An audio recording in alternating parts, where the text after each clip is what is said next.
Assalamualaikum warahmatullahi wabarakatuh. Perkenalkan, nama saya Maria Friska Wulandari. Saya dari kelas 11 IPA 3 SMA Negeri 1 Cikande. Di sini saya akan menjelaskan tentang macam-macam organ utama yang terdapat di sistem endokrin. Hipotalamus merupakan bagian kecil dari otak berbentuk seperti kacang almond yang mengeluarkan bahan kimiawi berupa hormon yang dibutuhkan tubuh untuk membantu mengendalikan organ dan sel-sel tubuh. Fungsi yang paling utama dari hipotalamus ini adalah homeostatis, yaitu memastikan dan mempertahankan semua sistem tubuh berjalan stabil. Bila mana hipotalamus ini tidak bekerja dengan baik dan benar, maka berbagai fungsi tubuh akan terganggu. Karena itu bagian ini cukup vital untuk kesehatan tubuh.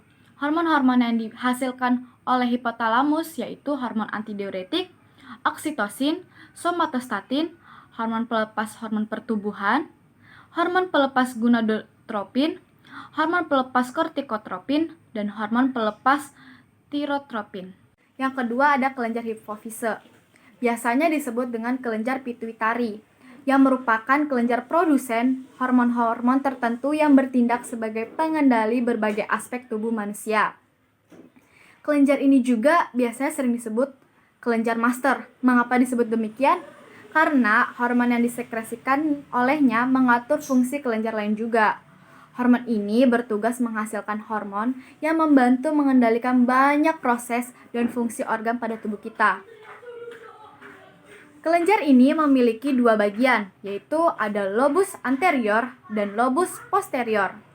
Hormon yang terdapat di lobus anterior yaitu hormon adrenokortikotropik, hormon perangsang folikel, hormon pertumbuhan, prolaktin, hormon perangsang tiroid, dan hormon yang terdapat di lobus posterior yaitu hormon antidiuretik dan oksitosin. Ketiga ada kelenjar pineal, kelenjar di dalam otak yang memiliki fungsi menghasilkan hormon melatonin. Hormon ini berperan untuk menimbulkan kantuk dan mengatur irama tidur alami atau biasa disebut irama sirkadian. Itulah sebabnya jika fungsi kelenjar pineal terganggu, dapat terjadi insomnia atau sulit tidur. Fungsi lain dari kelenjar pineal ini yaitu menjaga kesehatan jantung dan pembuluh darah, mengatur ovulasi dan siklus menstruasi pada wanita. Yang keempat ada kelenjar tiroid. Kelenjar hormon berbentuk kupu-kupu yang terletak di bagian depan bawah leher. Tugas kelenjar tiroid yaitu menghasilkan hormon tiroid. Hormon ini akan dibawa oleh darah ke seluruh jaringan tubuh. Kelenjar tiroid mengeluarkan dua hormon penting, yaitu triodotironin dan tiroksin.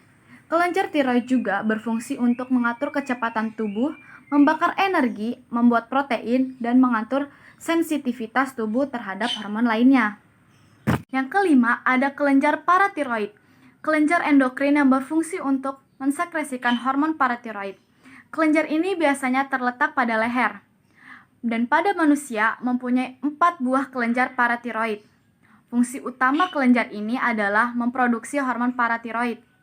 Hormon paratiroid berfungsi untuk mengontrol kadar kalsium di darah dan tulang. Yang keenam ada kelenjar adrenal atau kelenjar suprarenal. Merupakan kelenjar kecil yang berperan dalam memproduksi beberapa jenis hormon dalam tubuh. Meskipun bentuknya kecil, kelenjar ini memiliki fungsi yang sangat besar bagi tubuh. Kelenjar adrenal atau suprarenal terdiri dari dua bagian utama, yaitu korteks adrenal atau bagian luar dan medula adrenal atau bagian dalam. Korteks adrenal ini bertanggung jawab dalam memproduksi 3 hormon, yaitu aldosteron yang fungsinya mengatur elektrolit dalam tubuh dan tekanan darah. Selanjutnya, kortisol yang berfungsi mengontrol kadar gula darah dan metabolisme. Dan yang terakhir ada gonadotropin yang mengatur hormon seks. Jika korteks adrenal berhenti berfungsi, maka proses metabolisme di dalam tubuh pun akan terhenti dan mengakibatkan munculnya penyakit. Sedangkan medula adrenal berperan dalam mengeluarkan hormon epinefrin atau adrenalin dan norepinefrin atau noradrenalin pada saat stres. Kedua hormon ini memiliki fungsi yang serupa, yaitu bertugas meningkatkan aliran darah ke otot, merangsang jantung berdetak lebih cepat, mempersiapkan tubuh menghadapi keadaan darurat, dan mengirimkan sinyal antar sel-sel saraf di otak. Sementara hormon norepinefrin secara klinis Biasanya dipakai untuk meningkatkan aliran dan tekanan darah ketika tekanan darah dalam tubuh berada jauh di bawah normal atau yang biasa disebut dengan shock. Yang ketujuh ada kelenjar pankreas. Pankreas adalah organ kelenjar yang memanjang pada dinding posterior abdomen, tepat di belakang lambung, yang memiliki beberapa fungsi dalam sistem pencernaan. Fungsi kelenjar endokrin pada pankreas adalah mengeluarkan hormon, yaitu hormon insulin dan hormon glukagon. Kedua hormon ini berperan dalam mengatur kadar glukosa atau gula dalam darah. Hormon insulin akan mengikat glukosa dari darah untuk dibawa ke berbagai jaringan di dalam tubuh agar bisa digunakan dalam energi. Hormon insulin ini juga penting bagi hati karena membantu hati menyerap glukosa dan menyimpannya sebagai glukogen. Glukogen berguna sebagai cadangan energi saat tubuh membutuhkan energi ekstra. Saat glukogen dalam darah terlalu rendah, hormon glukagon yang akan memecah kembali glukogen di hati menjadi glukosa. Kelenjar timus merupakan bagian penting dari sistem limfatik di dalam tubuh. Salah satu tugas pentingnya bagi kesehatan tubuh kita adalah memproduksi sel darah putih yang disebut limfosit min T atau sel T.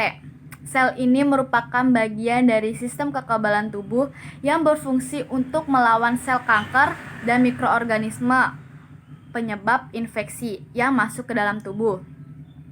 Untuk menjaga kesehatan tubuh kita, limfosit min T tidak bekerja sendirian. Sel ini dibantu oleh sel darah putih lain yang disebut limfosit min B yang diproduksi oleh sumsum tulang belakang di dalam tubuh.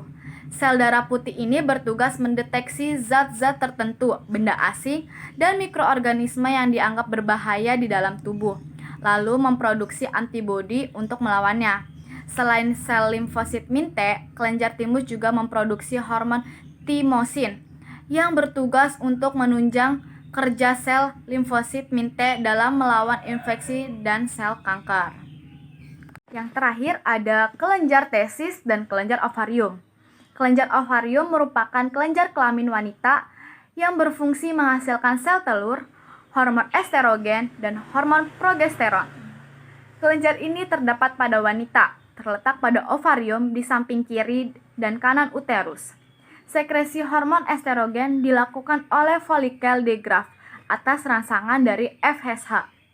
Fungsi estrogen antara lain memperbesar ovarium, tuba fallopi, uterus, dan vagina, merubah epitel vagina dari selopi kuboid menjadi tipe bertingkat, merangsang pertumbuhan tulang, memengaruhi rambut-rambut di sekitar kemaluan, dan memulai pertumbuhan payudara dan aparatus penghasil susu.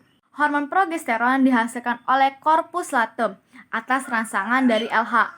Hormon ini berfungsi untuk mempersiapkan dinding uterus agar dapat menerima sel telur yang sudah dibuahi. Selain itu, progesteron juga menambah sekresi lapisan mukosa di tuba fallopi yang berfungsi nutrisi. Pengaruh lain dari progesteron, kelenjar testis. Testis adalah kelenjar kelamin jantan pada hewan dan manusia. Dua testis atau sepasang dibungkus dengan skrotum. Pada mamalia, testis terletak di luar tubuh, dihubungkan dengan tubulus spermaticus, dan terletak di dalam skrotum. Testis mensekresikan hormon yang disebut hormon androgens. Hormon androgens ini terdiri dari hormon testosteron, dihidrotestosteron, dan androstenedion. Testosteron merupakan hormon testis signifikan. Testosteron dibentuk oleh sel interstisial Leydig sebagai hasil dari rangsangan ACTH yang dihasilkan oleh hipofisis lobus anterior. Testosteron ini memiliki beberapa fungsi, yaitu menyebabkan pertumbuhan rambut-rambut di sekitar kemaluan, badan, serta wajah, menurunkan pertumbuhan rambut di puncak kepala, menyebabkan hipertrofi pada mukosa, laring, dan pembesaran pada laring, menyebabkan perubahan suara pada laki-laki, meningkatkan formasi protein dan perkembangan otot, meningkatkan matriks tulang, dan menyimpan kalsium, meningkatkan metabolisme basal. Sekian penjelasan saya tentang macam-macam organ utama yang terdapat di sistem endokrin. Kurang lebihnya mohon maaf. Wassalamualaikum warahmatullahi wabarakatuh. Selamat siang semuanya.